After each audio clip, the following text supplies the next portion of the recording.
আজকে সকালবেলা যখন ঘুম থেকে উঠি তখন মামি আমাকে বলে মামা মাটন নিয়ে এসছে। তাই আমাকে মামি মাটনটা রান্না করতে বললো। আর ব্যাস, যেই বলা সেই আমার কাজ শুরু। ইউটিউব দেখে ইউটিউব ঘাটাঘাটি করতে করতে করতে করতে লাস্টে একটা রেসিপি পেলাম, কিন্তু দেখার পর পুরোটাই ঘেঁটে গেলাম।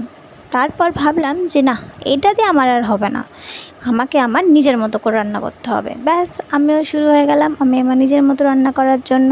তো চলো কীভাবে করছি সেটা তোমাদের দেখিয়ে দিই।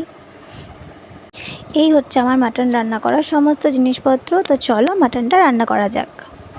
ফার্স্টেই আমি কাজু বাদাম, এলাচ এবং লবঙ্গকে রোস্ট করে নিয়ে ওর একটা পেস্ট বানিয়ে নিলাম, এবং তারপর নিলাম একটা পাত্রর মধ্যে সমস্ত মাটনের পিসগুলো রাখার পর পেঁয়াজগুলো কুচনো যে পেঁয়াজগুলো ছিল সেগুলো দিলাম। তারপর একে একে দিলাম আদা, পেঁয়াজ বাটা, রসুন বাটা, সমস্ত লঙ্কা বাটা, সমস্ত যে বাটা যে মশলাগুলো ছিল সেগুলো